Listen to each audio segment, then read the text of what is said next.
Assalamualaikum warahmatullahi wabarakatuh. Kami dari kelompok 5 ingin mempresentasikan tentang paradigma, teori, and social research pada mata kuliah metodologi penelitian kuantitatif.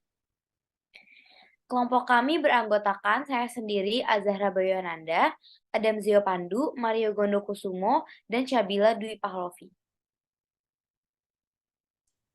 Nah, terdapat 15 teori pada chapter 2 paradigma teori dan social research. Nah, di sini teman-teman bisa lihat nih teori-teorinya ada 15. Oke, boleh di next. Nah, yang pertama itu ada makroteori dan mikroteori. Makroteori merupakan teori untuk memahami keseluruhan masyarakat secara besar. Nah, contohnya itu seperti teori perubahan sosial atau evolusi yang melibatkan sekelompok besar masyarakat secara luas. Sedangkan mikroteori merupakan kebalikannya, yakni memahami kehidupan sosial individu secara intim dan lebih terperinci. Oke, untuk contoh kasusnya ini dari mikroteori seperti menganalisa perbedaan cara bermain antara anak perempuan dan laki-laki. Yang kedua ada teori positivisme oleh Auguste Comte, pendekatan ilmiah yang dapat diverifikasi secara positif melalui pengalaman empiris dan analogis dan analisis logis. Contoh dari teori ini adalah positivisme sosial dan kritis. Oke, boleh di next. Nah, yang ketiga ini ada teori sosial dan evolusi oleh Charles Darwin. Teori ini menyatakan bahwa individu yang bisa hidup adalah individu yang bisa beradaptasi. Contohnya adalah asumsi bahwa jerapah pada awalnya memiliki leher yang pendek dan juga panjang. Namun, jerapah pendek yang tidak bisa beradaptasi kemudian punah dan menyisakan jerapah berleher panjang seperti yang kita kenal saat ini. Selanjutnya ada teori paradigma konflik. Teori ini menyatakan bahwa perilaku manusia merupakan sebuah upaya untuk mendominasi atau untuk menghindari dominasi orang lain. Contohnya itu penerapan teori ini adalah ketika kelompok mayoritas berusaha mendominasi kelompok minoritas. Oke, selanjutnya bisa dijelaskan oleh teman saya. Ya, selanjutnya itu ada teori interaksi simbolik, sebuah teori yang memandang perilaku manusia sebagai penciptaan makna melalui interaksi sosial. Makna-makna yang terbentuk kemudian mempengaruhi interaksi selanjutnya. Contoh dari teori ini ialah masyarakat yang hidup bersama akan dapat membentuk makna tertentu demi membangun kehidupan sosial. Selanjutnya itu ada teori etnometodologi oleh Harold Garfinkel. Menurut Garfinkel, manusia terus menciptakan struktur sosial melalui tindakan dan interaksi. Contohnya adalah penelitian Heritage and Greenwich pada tahun 92 mengenai cara pembicara mendorong audiensnya untuk bertepuk tangan dan fungsi dari tepuk tangan itu sendiri. Teori ini berkaitan erat dengan komunikasi. Boleh selanjutnya. Selanjutnya itu ada teori fungsionalisme struktural. Teori yang membagi fenomena sosial menjadi beberapa bagian dengan fungsi masing-masing dan fungsi secara keseluruhan. Contohnya itu adalah masyarakat modern membutuhkan berbagai macam teknologi, informasi, hingga komunikasi. Nah, selanjutnya itu ada teori paradigma feminis. Teori yang memandang masyarakat dengan sudut pandang perempuan dan menganalisis status dan hak perempuan yang mayoritas telah dirampas dalam masyarakat. Contoh dari penerapan teori ini adalah teori feminisme liberal yang menyatakan bahwa tidak adanya perbedaan antara laki dan perempuan, sehingga perempuan seharusnya memiliki kedudukan dan hak yang sama dengan laki-laki. Boleh di next. Selanjutnya itu ada teori ras kritis dan konvergensi kepentingan. Teori ini berupaya untuk menciptakan keadilan rasial melalui kesadaran ras. Pandangan konvergensi kepentingan juga turut diperkenalkan, yakni sebuah pandangan bahwa kelompok mayoritas hanya akan mendukung keinginan kelompok minoritas apabila tindakan tersebut juga menguntungkan pihak mayoritas. Contohnya ini adalah penerapan dari teori dapat dilihat dari upaya untuk mengkampanyekan kesetaraan ras. Nah, selanjutnya itu ada teori paradigma postmodernisme. Teori ini menentang asumsi dari teori positivisme dan teori-teori yang menggambarkan realitas sebagai suatu objek. Contohnya adalah teori postmodern modern. Boleh di next. Nah, yang selanjutnya itu ada teori realisme kritis, yaitu teori yang menanggap bahwa segala sesuatu bersifat nyata selagi menimbulkan pengaruh tertentu. Contohnya itu adalah teori mengenai eksistensinya sesuatu hal di dunia.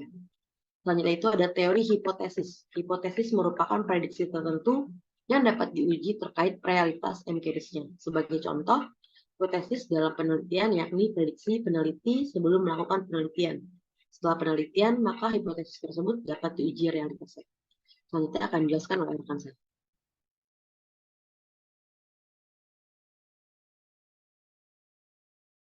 Oke, selanjutnya ada teori sains tradisional dan penelitian deduktif. Di sini teori ini mengemukakan bahwa sains pada dasarnya terdiri atas 3 elemen, yakni teori, operasionalisasi, dan observasi. Dengan adanya ketiga elemen inilah baru dapat munculkan yang namanya ilmu sains. Contoh dari penerapan teori ini dapat terlihat dari penelitian deduktif berbasis teori, kemudian dilanjutkan ke tahapan operasionalisasi dan observasi. Lalu kemudian ada teori penelitian induktif. Teori penelitian induktif ini dimulai dari pengamatan, kemudian mencari pola-pola pada objek yang sedang diamati. Penelitian kualitatif merupakan salah satu contoh dari penerapan teknik. Yang terakhir, ya ini ada teori deduktif, teori keadilan distributif.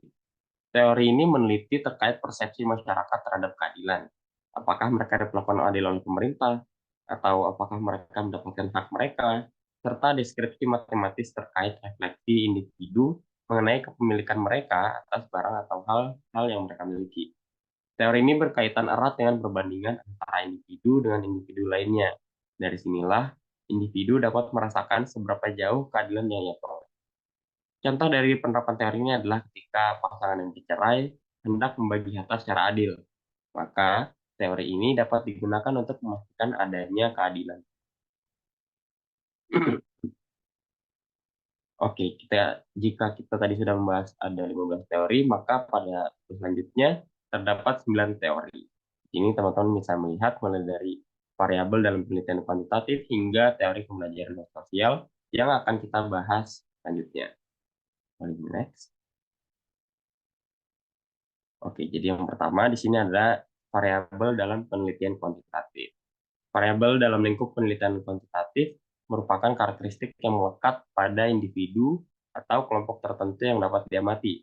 Variabel ini dapat berupa jenis kelamin, usia, status ekonomi dan sosial, sikap, kekuasaan, dan lainnya.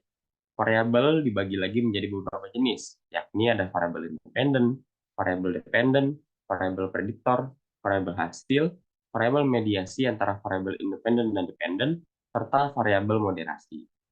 Selanjutnya ada teori dalam penelitian kuantitatif. Nah, di sini merupakan seperangkat konstruksi atau variabel yang saling berkaitan dan dibentuk menjadi hipotesis tertentu guna menjelaskan hubungan antar variabel. Teori digunakan sebagai argumen, diskusi, gambaran, dan kerangka konseptual penelitian. Contoh dari teori-teori kuantitatif akan dibahas lebih lanjut pada bagian. Oke, selanjutnya di sini ada teori mikro, meso, dan makro dalam penelitian kuantitatif. Nah, menurut Neumann, teori mikro membahas variabel kecil yang terbatas pada waktu dan jumlah. Sedangkan teori meso adalah penengah antara teori mikro dan makro. Nah, selanjutnya ada teori makro yang menjelaskan variabel yang lebih besar. Selanjutnya, ada teori rangkaian proses pengaruh oleh Hopkins. Ini peneliti dapat menyampaikan teori dalam penelitian dengan serangkaian hipotesis seperti yang dirumuskan oleh Hopkins. Hipotesis yang disusun Hopkins terdiri atas 15 hipotesis. Salah satu contohnya adalah semakin tinggi pangkat seseorang, maka akan semakin besar juga sentralitasnya. Dan berbagai hipotesis lainnya. Oke, selanjutnya akan dilanjutkan oleh rekan saya. Silakan. Oke, selanjutnya ada teori interaksi oleh Homans. Pada teori ini melalui serangkaian pertanyaan seperti yang dilakukan oleh Homans. Melalui pernyataan, ia menjelaskan interaksi sebagai sesuatu yang menjadi penentu derajat kesukaan seseorang. Asumsi dari teori ini adalah apabila frekuensi interaksi antara dua orang atau lebih meningkat, maka derajat kesuksesan mereka terhadap satu sama lain juga akan meningkat. Salah satu contoh dari teori ini adalah teori pertukaran yang juga dicetus oleh Homans. Selanjutnya ada teori penyajian data melalui model visual oleh Duncan.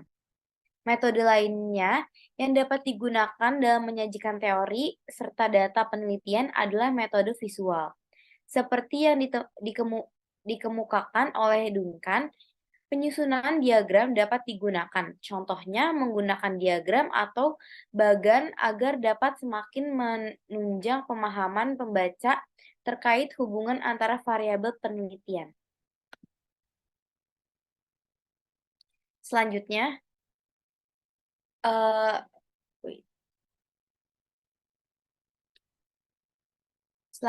ada teori deduktif dalam penelitian kuantitatif. Dalam penelitian ini, penelitian kuantitatif dimulai ketika peneliti menguji suatu teori dengan memeriksa hipotesis dan pertanyaan yang ada. Contohnya, dari penerapan teori ini dikaitkan dengan hakikat dasar penelitian kuantitatif yang memang bersifat deduktif karena digunakan konsep atau teori tertentu guna merumuskan hipotesis. Dengan mempertimbangkan pentingnya teori dalam penelitian kuantitatif, maka perlu diperhatikan terkait langkah identifikasi dan penggunaan teori tersebut dalam penelitian. Berikutnya, langkah penggunaan teori dalam penelitian kuantitatif. Dengan mempertimbangkan pentingnya teori dalam penelitian kuantitatif, maka perlu diperhatikan terkait langkah identifikasi dan penggunaan teori tersebut dalam penelitian. Langkah pertamanya adalah mencari teori dalam literatur.